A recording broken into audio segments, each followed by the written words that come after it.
au bord de l'abîme qui conduit aux profondeurs des enfers, Ulysse tient à distance les spectres qui avancent vers lui. Il a vu l'ombre de sa mère. Il a parlé au devin Tirésias, qui lui a indiqué quelle route le conduirait à Ithaque, sa patrie. Et tout à coup, le peuple des morts a fui dans une grande panique. Ulysse sait que nul mortel n'est autorisé à pénétrer dans le royaume des ombres. Circé, la magicienne, qui l'a envoyé jusqu'ici, le lui a maintes fois répété. Mais une force invisible semble le pousser vers l'abîme où les morts ont disparu. Une puissance qui l'a toujours habité, la curiosité. Ulysse fait signe à ses compagnons de l'attendre, puis il descend, lentement, à travers les moisissures et les ténèbres, au fond de l'abîme effrayant.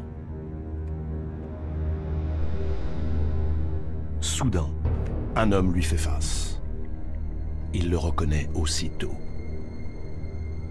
Agamemnon, celui que l'on appelait le roi des rois. Ou plutôt, l'ombre d'Agamemnon de Mycène, le grand guerrier qui a dévasté Troie.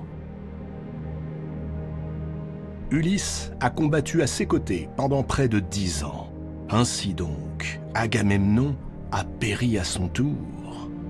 Mais comment? Ulysse veut savoir par quelle mort cruelle Agamemnon fut dompté. Il ne peut s'empêcher d'avoir pitié de l'ancien roi, ce pilleur de villes, ce tueur d'innocents. Alors, Agamemnon raconte à Ulysse sa mort, au sein même de sa maison, le soir de son retour.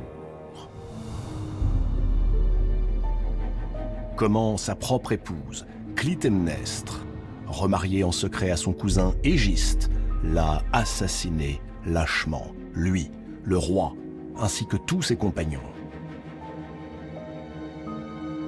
Il dit aussi à Ulysse de quelle façon il vient d'être vengé par son fils Oreste.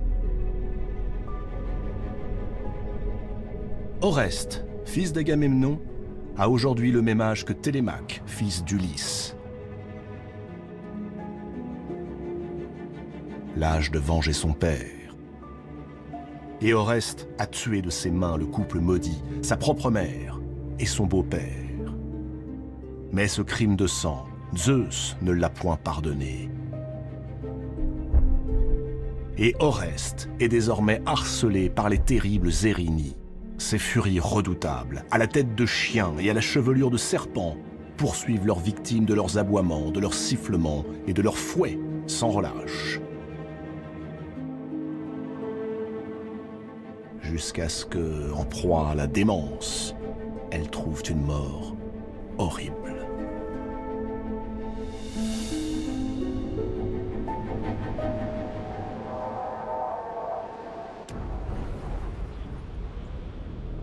Agamemnon met Ulysse en garde.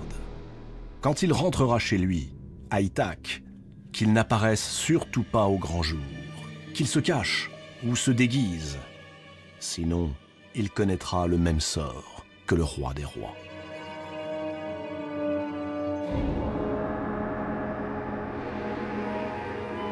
Mais Agamemnon n'est plus seul. Devant Ulysse se dresse désormais l'ombre d'Ajax, puis celle de tous les grands capitaines qui combattirent devant les remparts de Troie. Antiloque, Patrocle et Achille. Achille, le plus glorieux de tous les guerriers que le monde ait porté. Achille, dont la colère provoqua la chute de Troie. Achille, dont le nom et la cruauté inspirent désormais l'effroi aux morts eux-mêmes.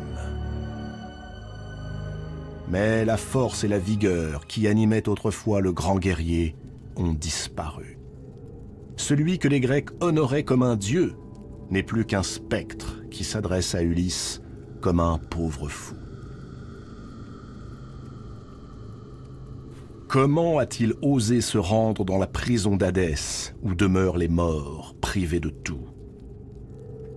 Achille et Ulysse, à nouveau, se font face. Ulysse voudrait rassurer son vieux compagnon.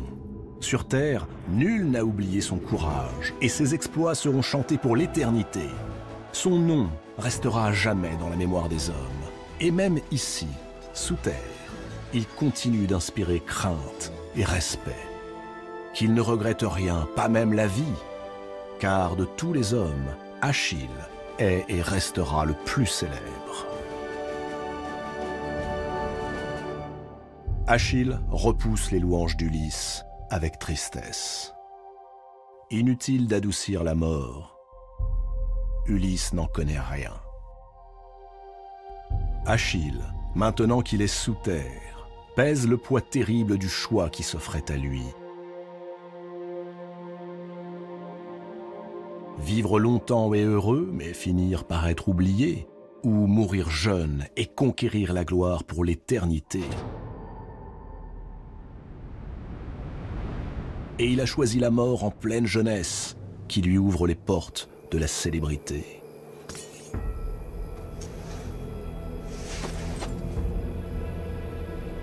Ah, s'il avait su. La gloire n'a de sens que dans la lumière de la vie. Aujourd'hui, Achille préférerait être sur terre, bien vivant, même paysan, même domestique, même esclave, qu'importe, mais vivant, entouré des siens, plutôt que de régner ici, parmi les ombres inconsistantes des morts. Et Achille désigne à Ulysse les formes qui les entourent.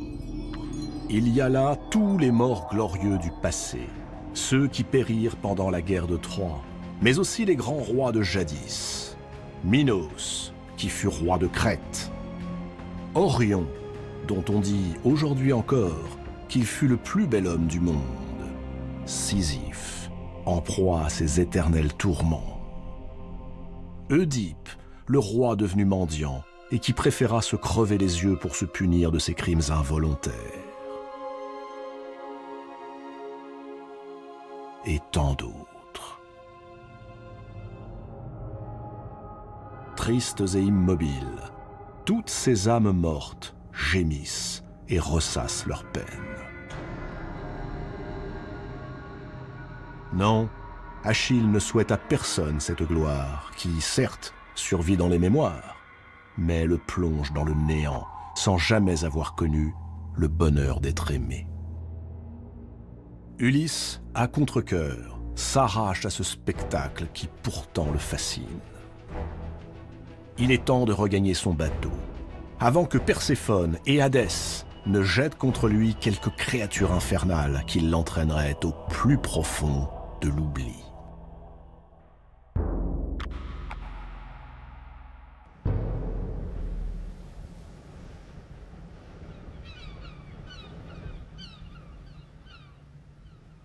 Sur le pont des navires règne un silence total. Les marins d'Ulysse n'oublieront jamais ce qu'ils viennent de vivre. Les plaintes et le fracas des chaînes résonnent encore à leurs oreilles. Les pensées d'Ulysse vont à Achille, Agamemnon, Ajax, Patrocle et à tous ces valeureux guerriers réduits à n'être plus que des ombres languissantes pour l'éternité. C'est donc ainsi que les dieux récompensent les exploits, le courage, l'honneur, en enfermant chacun dans une prison de ténèbres. Les dieux, décidément, sont bien injustes.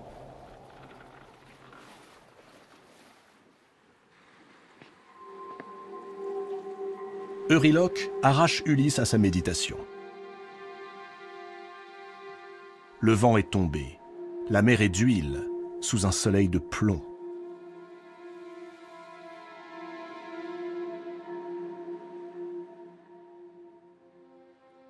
Les navires sont immobiles, figés, à l'endroit même où, dit-on, vivent les sirènes. Les sirènes, Tirésias a prévenu Ulysse que pour leur échapper, il devrait inventer de nouveaux stratagèmes. Tous les marins connaissent la légende des sirènes. Le chant des sirènes est, dit-on, le plus mélodieux qui soit, le plus pur, le plus parfait, le plus divin. Nul ne peut y résister.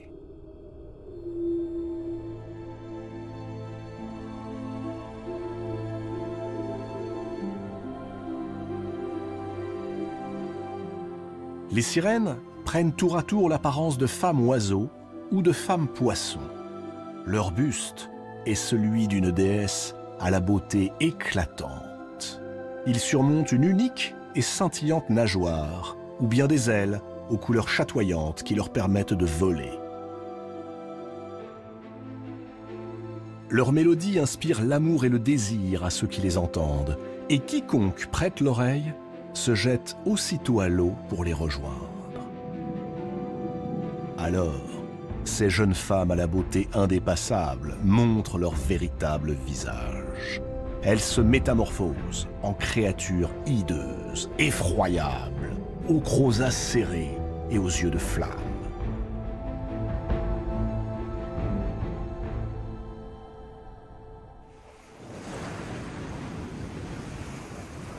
Elles entraînent leur proie dans les tréfonds et les dévorent.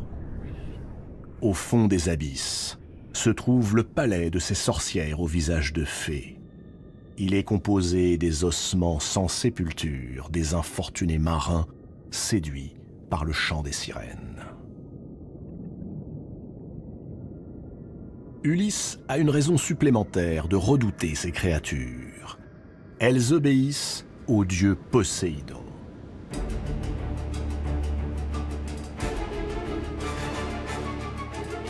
Et Poséidon entend bien mettre un terme à l'odyssée d'Ulysse et de ses compagnons. Circé, le jour de leur départ, avait parlé à Ulysse des sirènes, ces divinités impitoyables, totalement maléfiques. Pour ne pas céder à leur chant trompeur, avait dit la magicienne, qu'Ulysse emporte avec lui de la cire, dont il se bouchera les oreilles, ainsi que tous ses compagnons. Alors, nul n'entendra le chant des sirènes, auquel il est impossible de résister. Et surtout, qu'Ulysse et ses hommes rament et ne s'arrêtent pas. Euryloque, fidèle aux instructions de la magicienne, ordonne que l'on ferle les voiles et que chacun se mette aux rames. Puis Ulysse fait fondre la cire et la distribue à chacun de ses compagnons.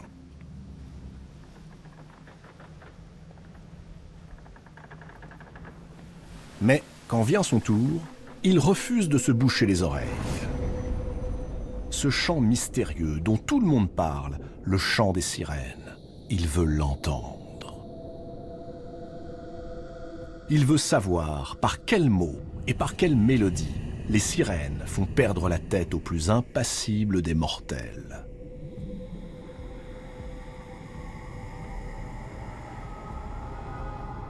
Euryloque et Polythèse et tous les compagnons d'Ulysse tentent de le raisonner. A-t-il perdu la tête? À maintes reprises, sa curiosité maladive a failli leur coûter la vie. Cette fois-ci, c'en est trop.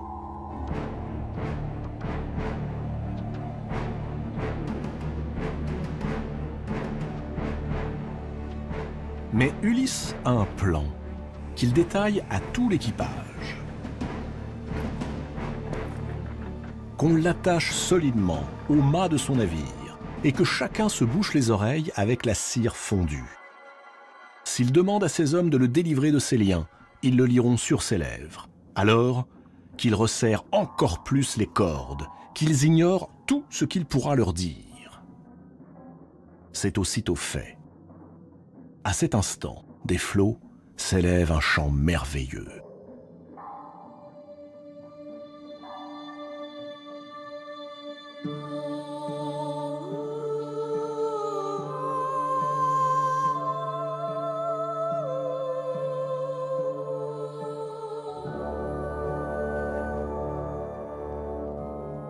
Ce qu'Ulysse entend lui brise le cœur.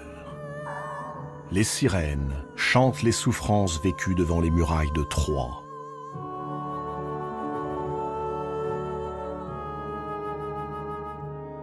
Les souffrances endurées à Ithaque par Pénélope et son fils Télémaque, abandonnés par un mari et un père, devenu un vagabond. Les souffrances du vieux Laërte, désespéré par l'absence de son fils. Les sirènes lui promettent que s'il les rejoint, elles lui offriront de revoir les siens. Il repartira riche de nouveaux savoirs. Subjugué par le chant des sirènes, Ulysse se débat. Il tente de défaire ses liens, fixe leur visage à mesure qu'elle le flatte et l'enveloppe de tendres promesses.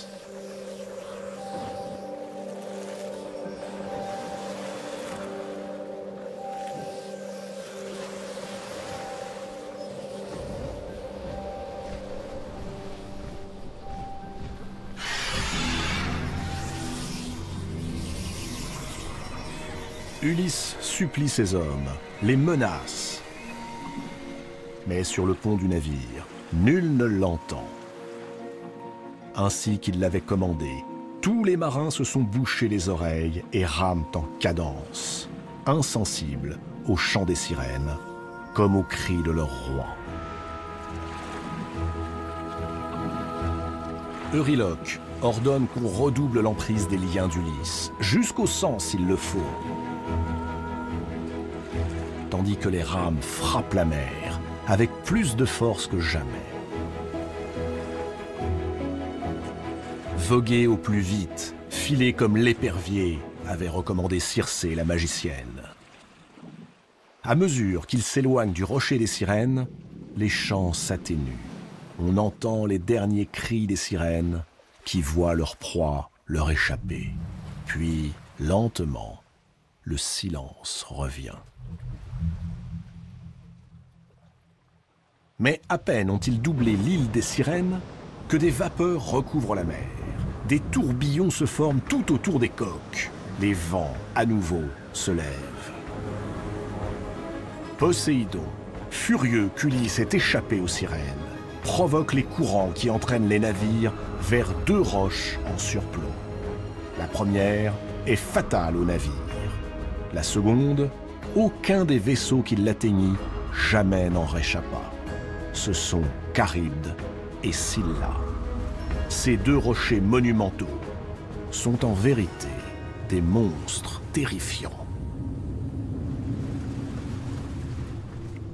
Charybde n'a pas toujours été ce gigantesque amas de rochers qui s'entrechoquent de sorte que tout navire poussé par les vents et les courants est irrémédiablement broyé.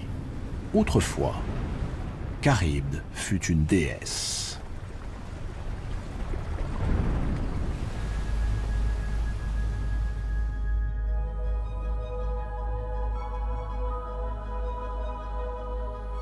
Charybde est née des amours de Poséidon et de sa propre mère, la Terre, Gaïa.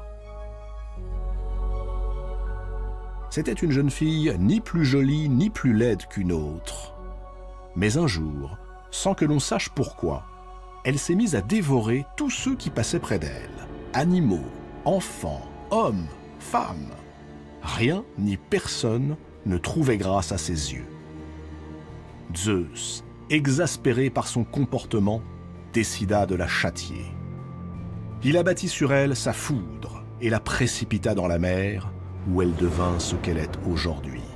Un être hideux qui fait corps avec ses rochers et que les marins ont nommé les roches errantes.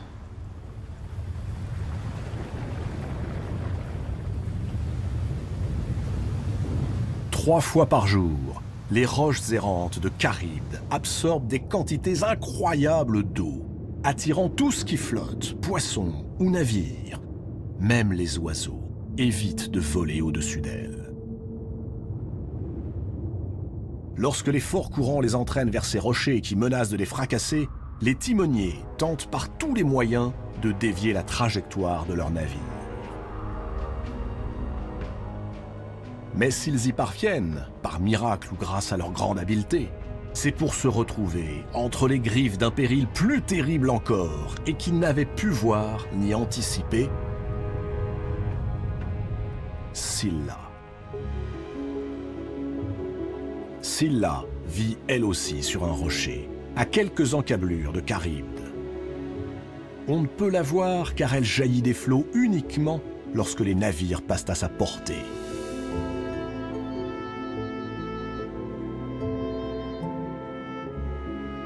Redoutable, immense, si haute qu'elle frôle le ciel et déchaîne des bourrasques qui font chavirer les bateaux les mieux charpentés. Scylla n'est pas seulement ce rocher si lisse qu'aucun mortel ne pourrait y grimper ni s'y tenir. C'est un monstre que même les dieux, même Poséidon, redoutent de croiser. Elle a 12 pattes difformes, 6 coups sans fin, et sur chacun, une tête effrayante ornée de 3 rangs de crocs acérés.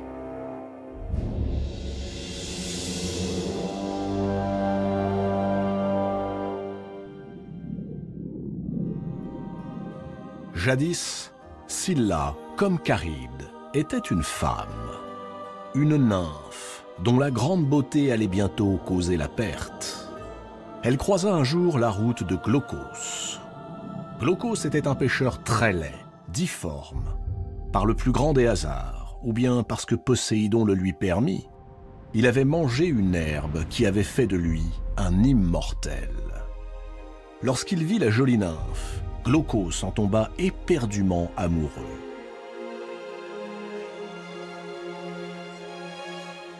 Mais Scylla repoussa ses avances.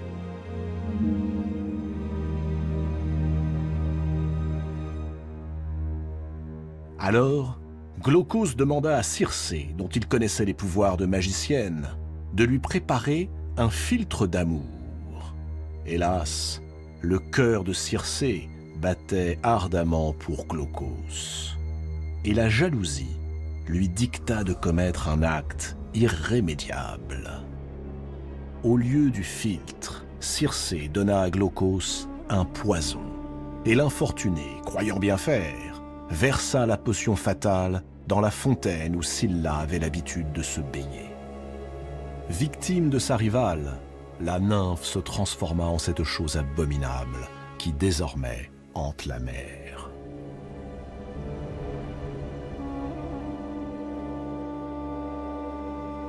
Pour le malheur d'Ulysse et de ses hommes, Charybde et Scylla vivent l'une en face de l'autre, à une simple portée de flèche.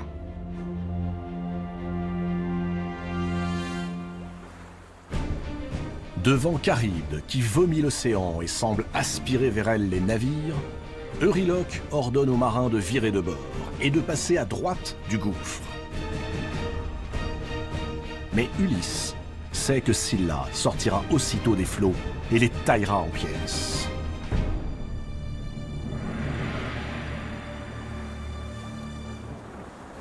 Une nouvelle fois, Ulysse décide d'appliquer à la lettre les directives de Circé. La ruse qui permet d'éviter le naufrage consiste à passer entre les écueils. Il faut tenir bon, garder fermement le cap, naviguer droit devant. L'équipage n'en croit pas ses yeux.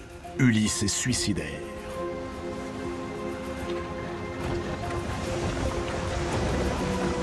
Le navire avance en direction du rocher noir où se tient Charybde.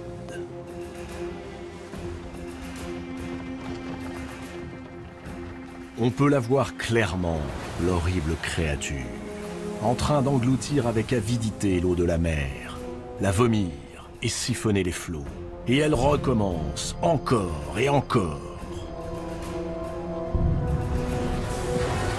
Les navires d'Ulysse ressemblent à de pauvres coques de noix, prêtes à être aspirées et broyées par ce monstre marin aux allures de rocher.